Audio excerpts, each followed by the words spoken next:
All right, next topic we are going to see is nationalism and imperialism.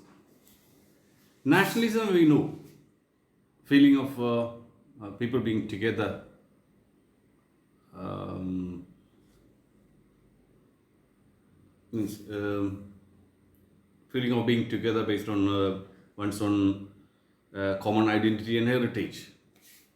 What's imperialism is a country or a group of people being ruled by another for the benefit of the ruled one. Imperial ambitions created the colonies in 18th century and beginning of 19th century. In India was a colony of British imperialism. So the development in end of 18th century and 19th century, nationalism was no longer ideally liberal democratic sentiment or creation of a nation because of a common heritage or language, but more often it was like we have a common heritage and we want to have a larger area than the other one. So it was more about others than about us. Before it was we are together. We want to be together as a nation and we want to establish our own identity. But by 19th century, it became more and more. Say end of 19th century, it was more than me. It was about him. We have got a culture and we should have an upper hand over the other. It was jealousy, intolerance, and it all triggered rivalries. That was a change by end of 19th century in all world, especially in Europe, because Europe was where there were movements, there were things happening. So the nationalism, the idea of liberal democratic and creation of a nation state was replaced by increasingly intolerant behavior. As I said, it was more about what he has got than what I want to have. So that was a real change in end of 19th century. Now, why it is important? This gave the big powers of Europe a chance to utilize it. Even when we think about what happened in India, it was the same thing, isn't it? There were so many small states ruled by kings, and they wanted to expand their kingdom. They start to fight each other.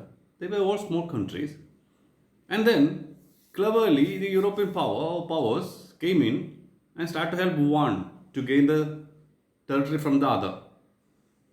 So whom I helped had to do me some favors. So little by little, I stamped my authority on the regions whichever I helped. I was not helping. I was having an idea of imperialist goals.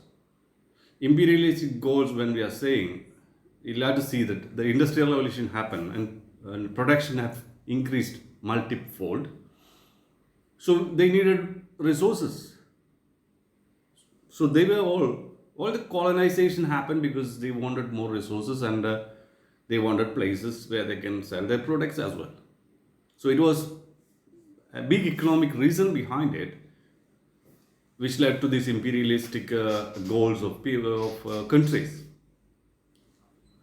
So when the nationalists start to fight each other, the small nation states start to fight each other for more area, more power, etc.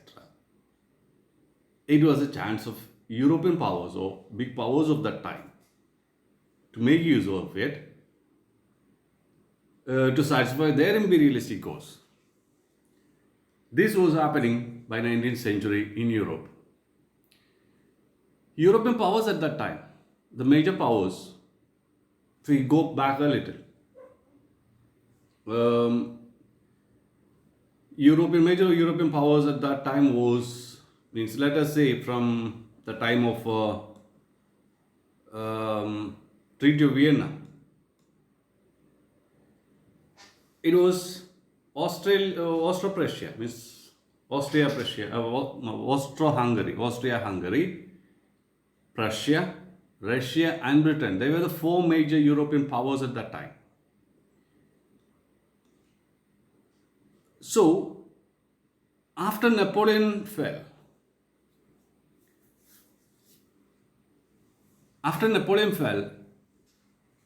these four nations decided that they should have a system to prevent any further such developments of a nation conquering all of Europe. That was the main goal of Treaty of Vienna, to prevent France from expanding it. They all were sure that if there is any more attempt happens to conquer Europe, it would be from France. So they decided we have to put a cap on the ambitions of France. They should not be allowed to expand their country any further. For that, they have created small nation states and supported all these small independent states were created and supported by these big powers, big four powers who defeated Napoleon: Russia, Prussia, Austria, and Britain. But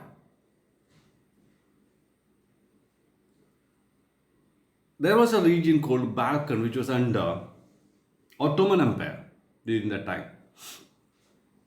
When we say Balkan, it is inclusive of current Romania, Albania, Bulgaria, Greece, Macedonia, Croatia, Bosnia and Herzegovina, Slovenia, Serbia, Montenegro, all these countries. These are ethnic variations of Slavs, Slovenians, Slavs. Slav is an ethnic group. So, Balkan was the only region which were left for any further European development. Say, if they want to have a new territory, the only chance was Balkans. All the rest were under major powers, major four powers. So after 1871, Balkans was always a target for further expansion for European powers. In the meantime, we have to see what happened in 1871. Let us discuss it in the next slide.